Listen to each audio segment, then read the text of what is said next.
Welcome to garam garam Bezawada రుచుల్లో ఈరోజు పెసరపప్పు అండి. పెసరపప్పుతో నేను సాంబార్ చేస్తున్నాము. ఎప్పుడు కూడా మనం కందిపప్పుతో చేసుకుంటాం కదా, ఇప్పుడైతే నేను పెసరపప్పుతో చేస్తున్నాను. ఇది చూడండి, పెసరపప్పు ముందుగా 2 సార్లు 3 సార్లు కడిగి కుక్కర్లో మనం ఉడకపెట్టుకుందాం. కొంచెం ఆయిల్ వేస్తున్నానండి, ఎందుకంటే కూరగాయలు ఉడకపెట్టుకోవడం కోసం కొంచెమే వేస్తున్నాను. తర్వాత మళ్ళీ తాలింపులోకి ఆయిల్ వేసుకుంటాం కదా, అందుకని నేను ఇప్పుడు కొంచెమే వేస్తున్నాను. దీనిలో చూడండి, ములక్కాయలండి, ఒక ములక్కాయ తీసుకున్నాను, అలాగే కొంచెం బెండకాయ ముక్కలు, ఒక ఉల్లిపాయ తీసుకున్నాను, 2 టమాటాలు, అలాగే 4 వంకాయలు తీసుకున్నానండి. ఎందుకంటే ఇక్కడ తమిళనాడులో పొడ వంకాయ దొరకదు, మనకులాగా ఆంధ్రాలో దొరికినట్లుగా తమిళనాడులో దొరకదండి వంకాయలు, అందుకని ఈ గుత్తి వంకాయ మాత్రమే దొరికిద్ది. నేను వాటితోనే ఇప్పుడు చేస్తున్నాను. చూడండి, 1 స్పూను సాల్ట్ వేస్తున్నాను. మీరు తర్వాత చూసి వేసుకోండి. స్పూనున్నర వేసానండి నేను. అలాగే కొంచెం పసుపు వేస్తున్నానండి.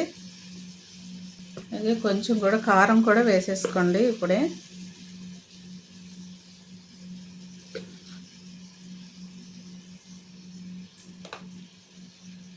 ఇవన్నీ ఒకసారి కలుపుతామండి.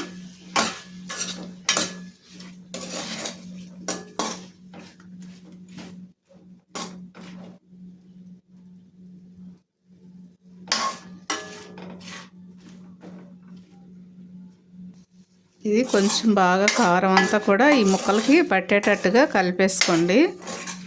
ఈ కారం సాల్ట్ కూడా బాగా ముక్కలకు పడితే బాగుంటుందండి. సాంబార్ చాలా బాగుంటుంది. మనం కందిపప్పుతో చేసుకునే సాంబార్ కూడా సాల్ట్ ముందే వేసుకోవాలండి, ముక్కలకు పట్టాలి కదా, అందుకని ముందే వేసుకోవాలి. మనం చాలామంది కూడా లాస్ట్లో వేస్తాం, కానీ అలా వేసుకోకూడదు. దీనిలో ఇట్లా ఉప్పు వేసుకుంటే ముక్కకు పట్టి తినేటప్పుడు కూడా చాలా బాగుంటుంది.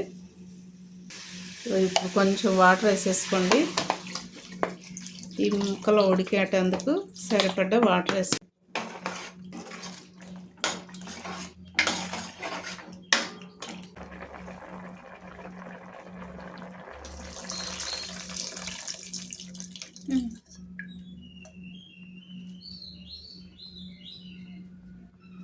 చింతపండు వేసుకోండి, నేను చెప్పడం మర్చిపోయాను. ఇదిగోండి, చింతపండు నానబెట్టి, కొంచెం చింతపండు పులుపు తగ్గట్టుగా వేసుకోండి, చూసి వేసుకోండి. ఇప్పుడు నేను కలిపి వేసాను కదా చింతపండు, మీరు కూడా పులుపు చూసి వేసుకోండి. సో పెసరపప్పు కూడా చూడండి, నేను ఇలా ఉడకబెట్టానండి కుక్కర్లో. మెత్తగా ఉడికిపోయిద్ది. ఇది కందిపప్పులాగా ఎక్కువ టైం పట్టదు, అందుకని చాలా మెత్తగా ఉడికిపోద్ది త్వరగా. ఇలాంటి పప్పు గుత్తుంటే దాన్ని పెట్టి మెదిపితే చాలు, మెత్తగా అయిపోద్ది. చూడండి, ఈ పెసరపప్పు ఉడికిన తర్వాత దీనిలో ఇలాగా మెత్తగా మెదిపిన తర్వాత ఇలా పలచగా కలిపి పోసేసేయండి.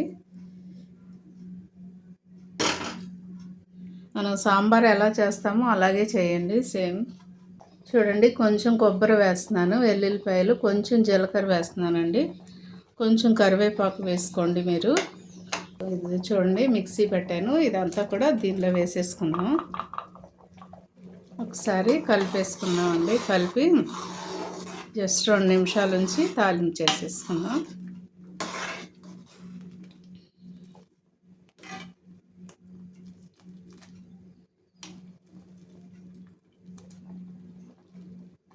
చాలా బాగుంటుందండి, ఇలా తప్పకుండా ట్రై చేయండి ఒకసారి. పెసరపప్పుతో కూడా, ఇప్పుడు కందిపప్పుతోనే మనం చేసుకుంటూ ఉంటాం కాబట్టి ఒకసారి ఇలా కూడా ట్రై చేయండి. సాంబారు తాలింపు చేసుకుందామండి. తాలింపు చేసుకుంటే లాస్ట్లో చేసుకుంటే బాగుంటుందండి. చాలామంది ఫస్టే చేసేస్తారు, చేసి మరిగిస్తారు, కానీ అది కొంచెం ఒకలాంటి స్మెల్ వచ్చినట్టుగా నాకు అనిపిస్తుంది. అందుకే నేనైతే ఇలాగే చేస్తాను. ఎందుకంటే తాలింపులో బాగా మరిగి సాంబారు ఒకలాంటి స్మెల్ వస్తుంది. కాకుండా ఇలా చేసుకోండి, తాలింపు గింజలు వేయకుండా కొంచెం ఆయిల్ వేసి మనం ఇందాక ఎలా చేసుకున్నామో అలా చేసుకుని లాస్ట్లో మంచిగా తాలింపు చేసుకోండి, చాలా బాగుంటుందండి. చూడండి, కొంచెం ఆవాలు వేస్తున్నానండి, అలాగే సన్నగా కట్ చేసి పెట్టుకున్న ఉల్లిపాయ ముక్కలు కూడా వేసేస్తున్నాను. కొంచెం కొత్తిమీర వేసుకోండి.